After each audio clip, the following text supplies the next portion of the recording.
Bonjour à tous, bonjour tout le monde.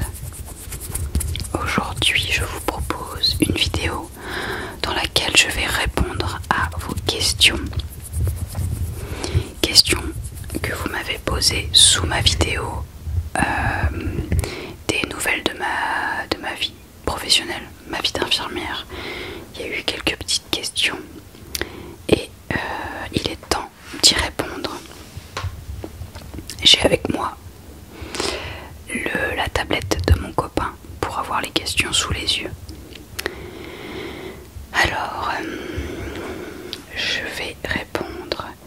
Alors ça, ce n'était pas une question, c'était plutôt une affirmation ou un conseil. On me dit: exerce-toi à avoir davantage confiance en toi et en tes collègues de manière à t'adapter plus rapidement au service. C'est pas le fait de m'exercer à avoir confiance en mes collègues.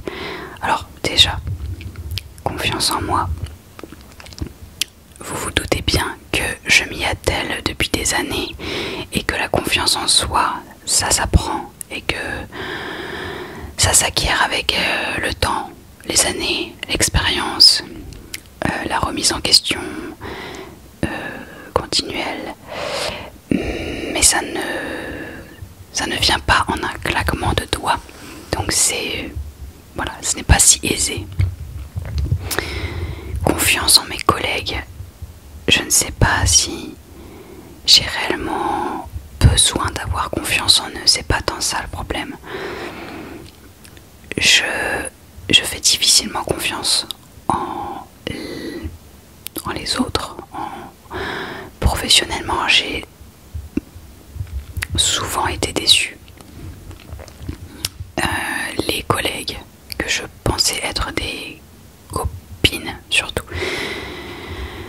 m'ont en fait beaucoup déçue pendant des années et dans ma vie perso aussi. Donc j'ai tendance à peu faire confiance et j'essaie de ne pas m'attacher. Donc je n'ai pas besoin, je n'ai pas envie de faire confiance à mes collègues. En mes collègues, je m'en fiche. Je les prends pour ce qu'ils sont. On est collègues, on n'est pas là pour être copain, copine spécialement.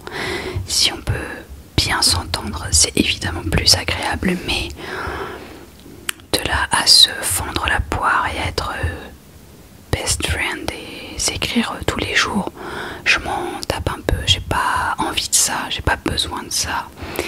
Donc je pense que ce n'est pas vraiment ce qui m'importe, ce qui peut m'aider.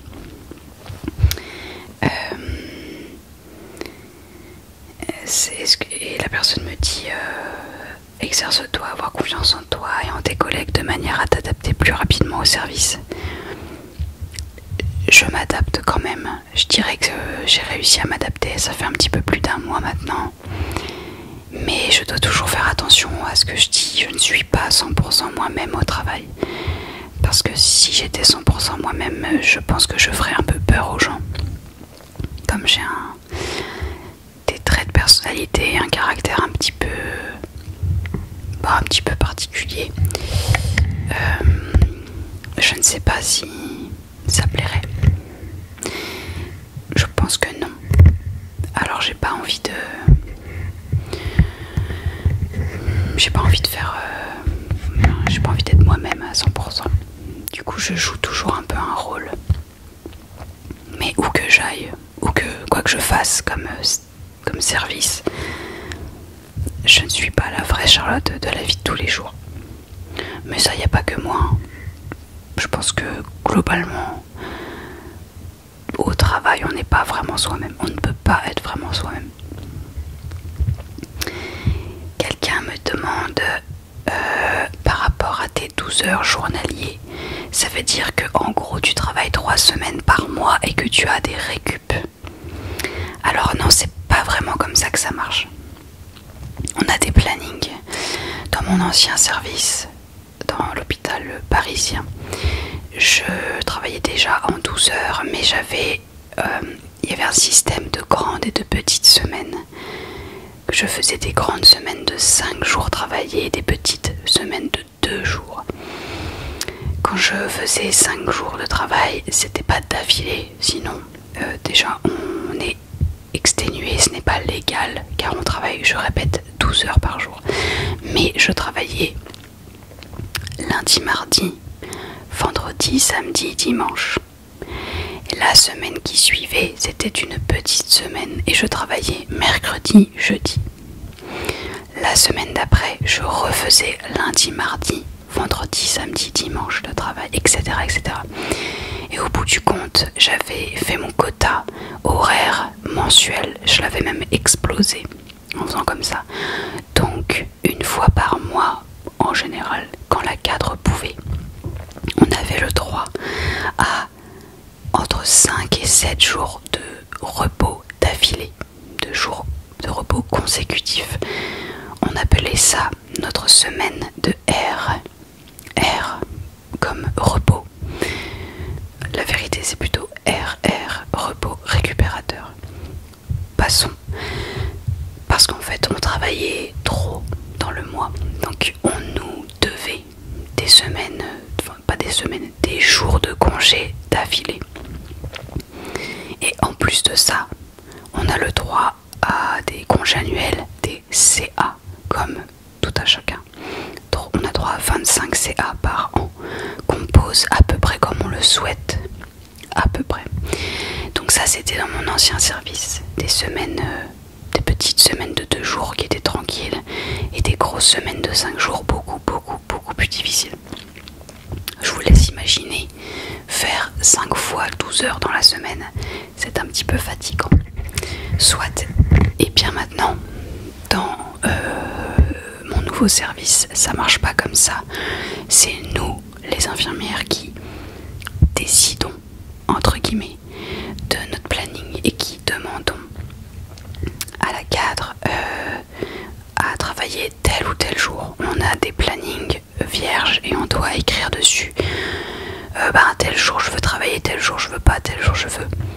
Et tous nos collègues font la même chose et à la fin, la cadre révise le planning, voit si ça colle, si on n'est pas en sureffectif certains jours ou en sous-effectif surtout. Parce que le sureffectif, c'est rarissime, on est plutôt surtout du sous-effectif. Et si ça fonctionne bien comme ça, avec les desiderata et les demandes de chacun, le planning roule. Et on fait les jours qu'on a demandé et on est en repos les jours qu'on a demandé. Il faut jusqu'à la fin du mois, on ait fait un quota horaire, je ne m'en rappelle pas. Je connais le quota annuel, je crois que c'est 124 ou 129 heures. Quelque chose dans cet ordre-là, dans l'année. Et après, en fait, peu importe comment on a placé nos jours, tant qu'à la fin de l'année, on a fait 129 heures ou 124, je sais plus. Donc, là, pour vous donner un exemple, nous sommes mercredi. J'ai travaillé lundi. Hier, mardi, je n'ai pas travaillé non plus. Demain, jeudi, je ne travaillerai pas non plus. Donc là, j'ai 3 jours de repos consécutifs que je n'ai pas spécialement demandé. Ils m'ont été donnés par ma cadre car j'ai travaillé lundi et que j'ai demandé à travailler vendredi, samedi, dimanche. Donc je vais faire 4 jours de travail dans la semaine, ce qui est déjà bien. Les autres jours, on n'a pas besoin de moi dans le service, je peux être en repos, ça marche dans le planning. La semaine prochaine, j'ai lundi, mardi de repos, ça me gratte horriblement. Lundi, mardi de repos, et je travaille mercredi, jeudi. Puis, j'ai un seul jour de repos, après ça, c'est le vendredi. Et je retravaille le week-end, samedi, dimanche. La semaine d'après, je fais 2 ou 3 jours, je ne sais plus quand. En fait, voilà, chaque semaine est différente.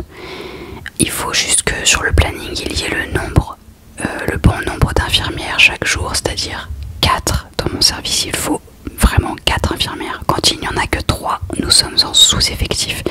Et le travail est forcément plus difficile, car nous avons plus de patients en charge. Et quand on est 4, c'est le bon nombre. On ne peut pas être plus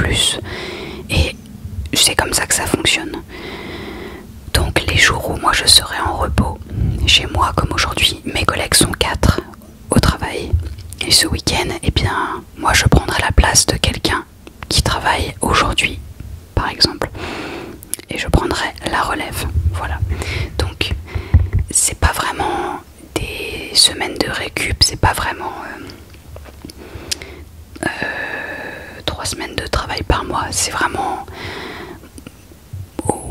mois après mois, et peu importe comment tu travailles, tant que tu fais ton quota. Et après, c'est toi comme tu as envie de travailler et ta cadre qui accepte ou pas tes demandes. Pour que ce soit plus clair, certaines infirmières de mon service n'aiment pas travailler les week-ends. Moi, j'aime bien. Parce que c'est plus calme, parce que y a moins de monde, c'est moins... il se passe moins de choses à l'hôpital, c'est un peu plus chill. Ça me stresse moins parce qu'il y a moins d'examens et moins de visites, il y a moins de médecins, il n'y a pas toute notre hiérarchie qui est présente dans les bureaux. Et qui... voilà, bref. En tout cas, c'est une ambiance un peu plus calme le week-end. Pas tout le temps, mais globalement. Ce qui fait que ça me stresse moins et en plus on gagne un tout petit peu plus le week-end. Un tout petit peu plus, vraiment, c'est misérable. Mais écoutez, on a déjà un salaire mirobolant. Non, évidemment, c'est ironique, on gagne des clopinettes, donc on essaye tant bien que mal, chacune à notre manière, de gagner un peu plus. Certaines de mes collègues travaillent des nuits supplémentaires pour gonfler un peu le salaire. Moi, je déteste travailler la nuit, ça ne me convient pas. Vraiment, ça me rend malade physiquement et moralement. Donc je ne fais pas de nuits supplémentaires. Je fais des week-ends. Les week-ends que mes collègues n'aiment pas faire, eh bien moi je les prends. Parce que, alors c'est vraiment très peu payé, hein, c'est ridicule par rapport à des heures supplémentaires de nuit qui sont les mieux payées. Mais il faut pouvoir les faire. Moi je préfère faire 3 à 4 week-ends par mois. Tout en sachant qu'une infirmière normale doit faire au minimum 2 week-ends par mois. Moi je dis ça, mais certaines de mes collègues n'en font aucun. Mais ça c'est un arrangement, peu importe. Voilà, moi je préfère en faire 3 ou 4 parce que peu importe, en fait j'aime mieux être en repos en semaine quand les gens travaillent. Au moins je suis tranquille pour faire mes courses, je suis seule au monde et je préfère ça. Et voilà, donc chacun essaye de mettre du beurre dans les épinards à sa manière, et moi c'est en faisant des week-ends, même si c'est absolument ridicule. Bref. Donc voilà, j'ai expliqué, je ne sais pas si c'est très clair, j'ai essayé d'expliquer à ma manière les plannings infirmiers. Ensuite, qu'est-ce qu'on me dit? Pomme Acide me dit: je me suis inscrite sur Parcoursup en espérant être acceptée en IFSI. J'ai un bac L, une année en prépa littéraire et cette année une licence psychologie axée santé. Penses-tu que j'ai mes chances d'être admissible malgré mon profil atypique et ma réorientation? Alors je ne connais pas Parcoursup, je ne l'ai pas utilisé, c'était pas encore d'actualité à mon époque, je dirais. Donc je ne sais pas quels sont les critères de Parcoursup. Je pense qu'il n'y a absolument aucun problème avec ton parcours, ta formation. J'ai eu un bac littéraire aussi, donc déjà c'est pas un problème. Je n'ai jamais fait d'études scientifiques et pourtant je suis infirmière. Tu as fait une prépa littéraire, bah, ça ne me semble pas être un problème non plus, vraiment. Et une licence psychologie axée santé, bah ça me semble bien. Axée santé, ça a quand même un rapport. Que dire à mon avis, ça ne devrait pas être problématique du tout. Il faut que tu te renseignes sur internet, mais à mon sens, ça va le faire. L'IFSI, donc l'Institut de formation en soins infirmiers, ce sont des études qui durent 3 ans, qui sont des études théoriques et pratiques. Il y a plusieurs stages infirmiers, je ne sais plus combien exactement, peut-être 9 ou 10 stages répartis sur les 3 ans que tu vas devoir faire obligatoirement, et beaucoup de cours théoriques à l'IFSI, dans ton institut de formation. Les instituts de formation, sauf si ça a changé, se trouvent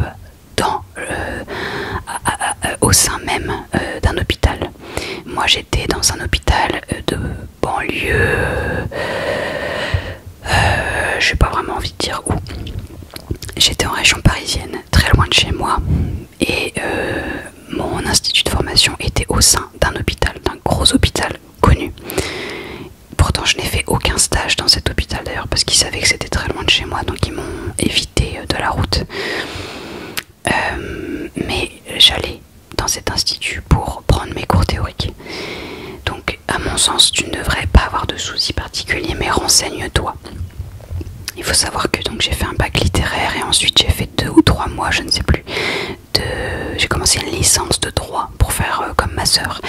Et je me suis vite rendu compte que ce n'était pas du tout ce qui m'intéressait dans la vie, que j'en avais strictement rien à foutre. Et j'ai vite changé de voie.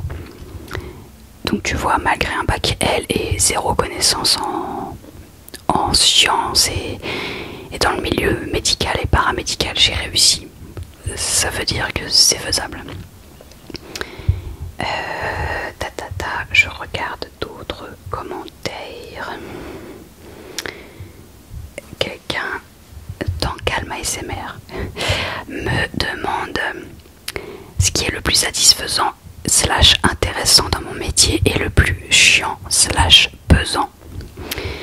Le plus satisfaisant, intéressant, eh bien c'est de prendre soin des autres, c'est d'écouter les patients, de prendre du temps pour rester à côté d'eux un moment, les écouter, vraiment les écouter, hein. On appelle ça dans le langage infirmier, on dit de l'écoute active. C'est pas juste faire semblant d'écouter et passer à autre chose, c'est de la vraie écoute où on réfléchit à ce que la personne nous dit, on cherche des solutions, quoi, vraiment. Même si parfois on n'a pas besoin de répondre ni de parler en retour, rien que d'écouter pour de vrai, ça se voit au regard, ça se voit à notre manière d'être, et parfois ça suffit aux patients et de voir qu'on a pu les soulager, qu'on les fait sourire, qu'on les fait rire parfois. Rien que ça, moi ça me fait beaucoup de bien au moral, parce que ce n'est pas facile tous les jours, il y a beaucoup de choses difficiles à supporter à l'hôpital. Mais voilà, de voir que j'ai réussi à réconforter un patient, à l'écouter, que j'ai pris le temps, que je me suis posée à côté de lui, que j'ai pu répondre à ses questions, effacer un peu ses craintes s'il en a. C'est le côté relationnel et humain qui, moi, me fait le plus de bien, évidemment. Tout le côté technique, réussir des prises de sang, réussir des poses de perfusion, des pansements, des machins, c'est bien beau, c'est bien, c'est de la technique, c'est des compétences qu'on... Voilà, certes, c'est bien de savoir le faire, il faut aussi, mais pour moi c'est pas du tout le plus important. Vraiment, moi ça ne m'intéresse pas plus que ça. Alors je sais faire tout ça, c'est bien, et je suis un peu contente quand je réussis à poser une perfusion à un patient qui est dur à piquer, ou quand je fais un joli pansement qui est tout beau, tout propre. Ouais, super. C'est un tout petit peu gratifiant, mais tellement moins que quand on prend le temps de parler avec les gens, avec les patients, et qu'on pose notre main sur l'épaule d'un patient un peu triste, ou qui a mal, ou qui est angoissé, ou... Voilà, c'est toutes ces choses-là, c'est vraiment le côté humain et relationnel qui m'importe. Mais bon, c'est très personnel, je connais des infirmières qui sont moins attirées par le côté humain et qui préfèrent les soins techniques. Chacun ses goûts, finalement. Voilà, ça c'est ce que je préfère, c'est ce qui refait ma journée, hein. En général, c'est quand un patient me dit merci pour ce que vous faites, merci de m'avoir écouté, vous êtes gentil, vous êtes à l'écoute. Voilà, ça pour moi c'est le plus important. Si on me dit ça, c'est bon, j'ai tout gagné. Et le plus chiant et le plus pesant,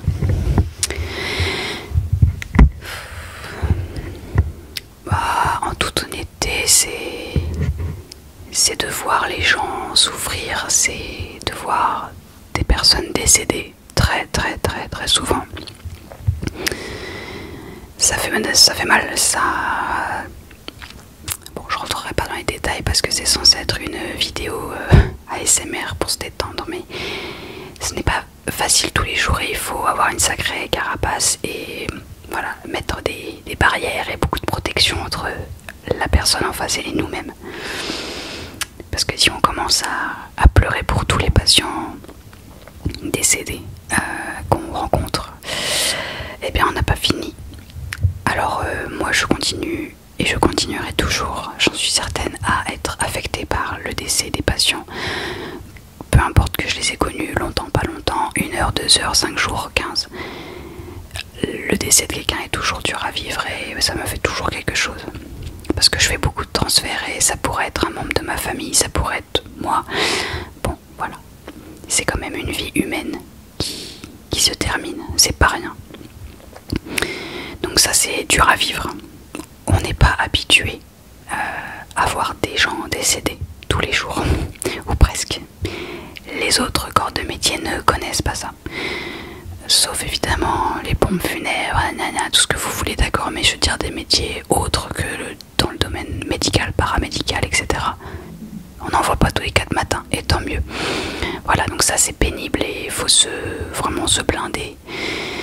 Et c'est parfois difficile de rentrer chez soi et d'oublier ce qu'on a vu dans la journée et de passer à autre chose et de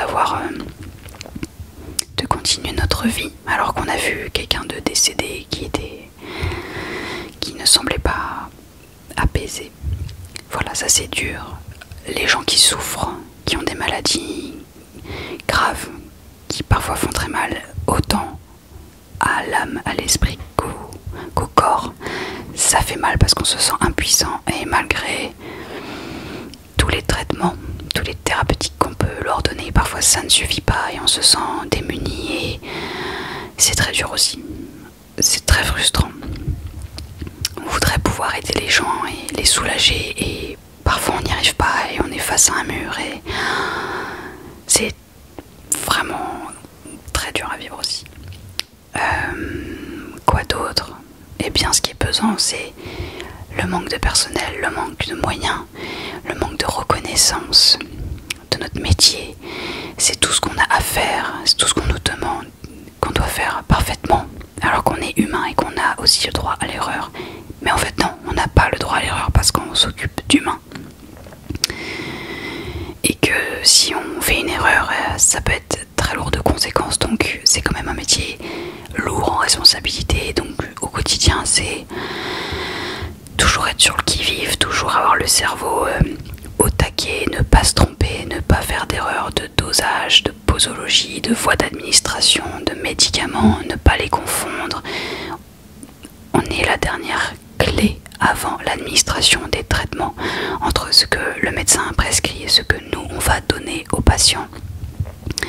Nous sommes le dernier acteur et donc c'est à nous de faire une dernière fois attention à ce qu'on administre aux patients et ne surtout pas nous tromper parce que ça peut être très très très très grave.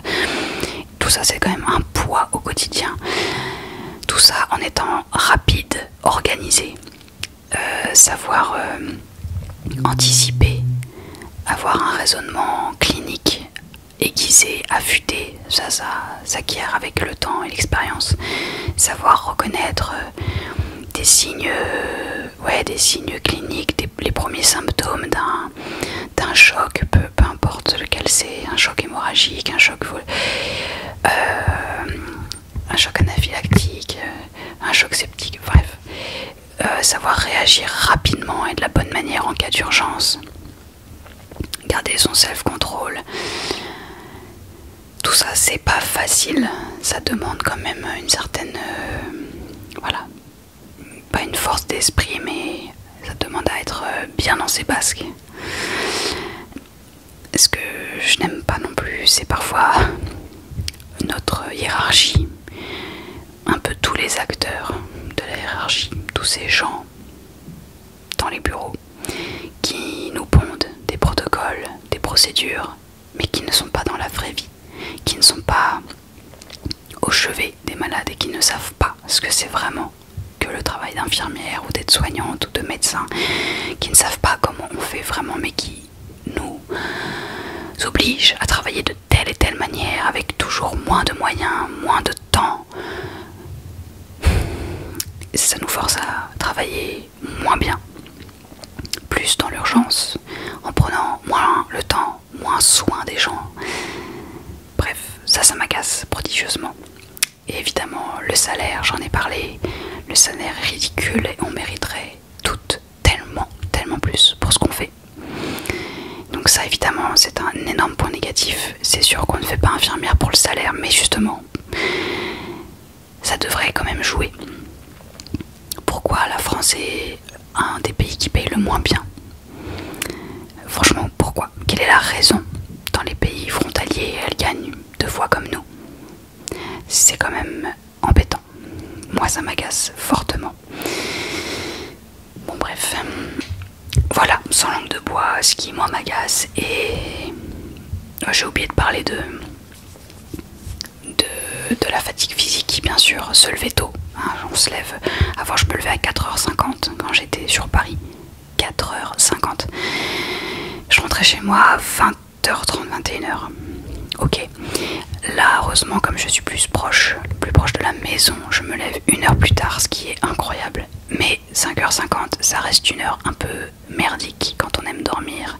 On est toute la journée debout à piétiner, à faire des allers-retours, à marcher dans des grands couloirs et à faire des kilomètres. On se baisse, on s'accroupit, on porte des gens parfois extrêmement lourds. On se fait très mal au dos. J'ai moi-même très mal au dos et je n'ai même pas 30 ans. On a mal aux jambes, on a mal aux pieds, on a mal un peu partout dans notre corps, vraiment. On ne peut pas toujours prendre le temps de manger, ou alors en 10-15 minutes sur 12 heures de travail, c'est très peu. On n'a pas toujours le temps de boire non plus. On n'a pas le temps d'aller aux toilettes, faire pipi, ça n'existe pas. Tu feras pipi en rentrant chez toi ce soir à 20h, d'accord? Tout ça, c'est la réalité du métier d'infirmière. Il faut en être conscient. C'est loin d'être un métier tranquille. Voilà. Je dis souvent que c'est un beau métier de merde. Je le pense toujours. Il y a des très belles choses, mais ce n'est pas reconnu. C'est sous-payé. Il n'y a pas du tout de moyens mis à disposition pour faire convenablement notre travail et pour prendre en charge, prendre en soin convenablement les patients, ce qui est extrêmement dommage. Mais je ne vais pas refaire le monde. Je regarde aussi s'il y a d'autres questions.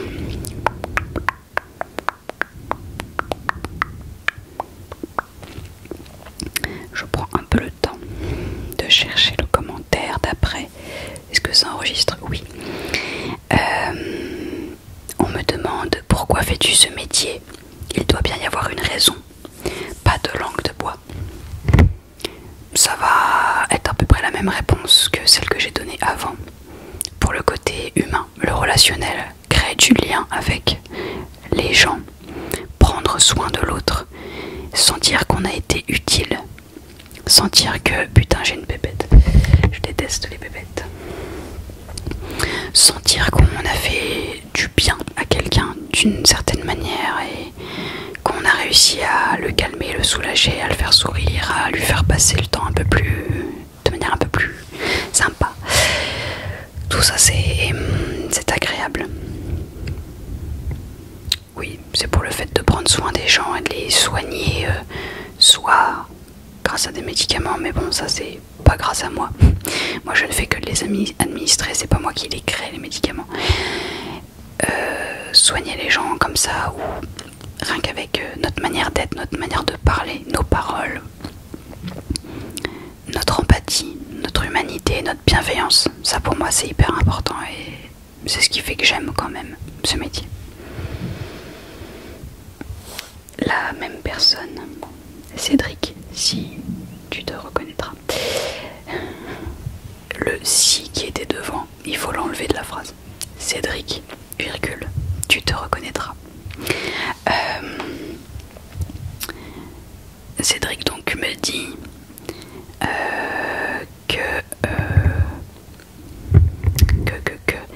comment peux-tu créer des liens amicaux solides alors que tu fais des 12 heures?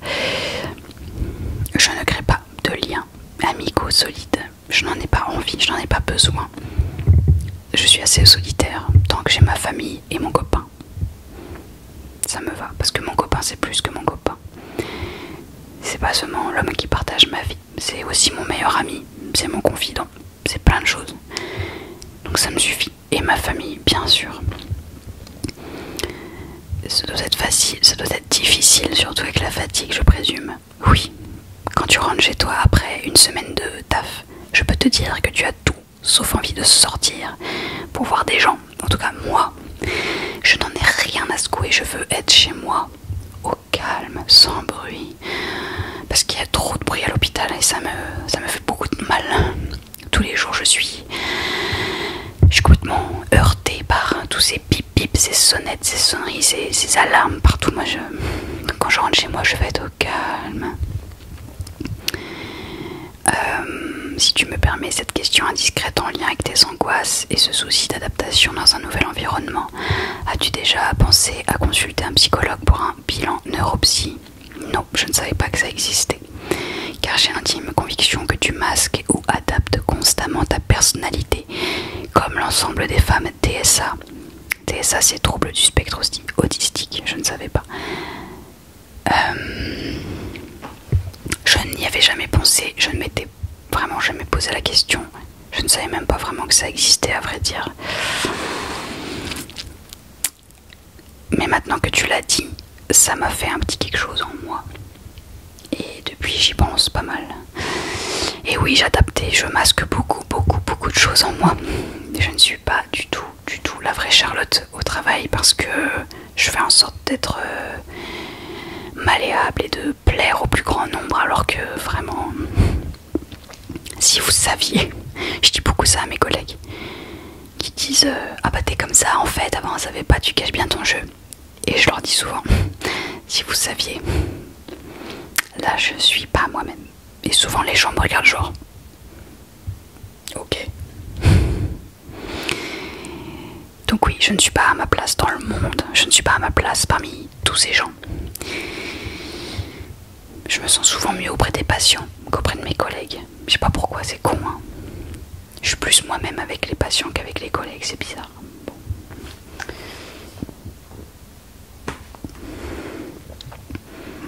Mais le fait de parler des femmes ou des personnes TSA et de parler d'un bilan neuropsy, ça a fait quelque chose dans mon cerveau. Ça a fait un peu tilt. J'y songerai. Parce qu'il y a beaucoup de choses qui me font penser que ça peut être une éventualité chez moi. Bon. Écoutez, je crois que j'ai à peu près répondu à tout. Ça n'a peut-être pas été très fluide, très clair. Peut-être que vous n'avez pas réussi à vous détendre parce que c'était beaucoup de blabla technique. Mais n'hésitez pas dans les commentaires à me dire si vous avez d'autres questions. J'y répondrai en commentaire ou en vidéo aussi s'il y a assez de questions. J'espère que je n'ai pas, entre guillemets, dégoûté les futures infirmières et infirmiers qui pensent à se reconvertir ou à juste continuer leurs études dans ce sens. C'est un beau métier. Bon, je dis que c'est un beau métier de merde.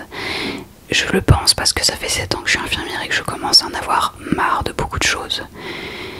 Parce que c'est de plus en plus dur.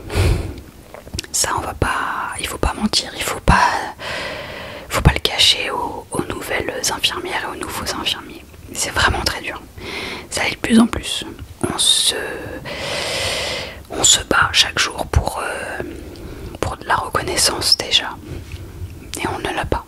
J'espère qu'un jour on l'aura. J'espère qu'un jour on nous traitera comme nous on traite les patients. Mais ça reste un beau métier qui est très très utile. Et j'encourage quand même les personnes qui le souhaitent à devenir IDE. IDE, ça veut dire infirmière diplômée d'État. Voilà, n'hésitez pas pour les questions, je suis ouverte, vous le savez. J'espère que ça vous a quand même peut-être appris des choses, que vous vous êtes endormi. C'est le but au départ des vidéos ASMR.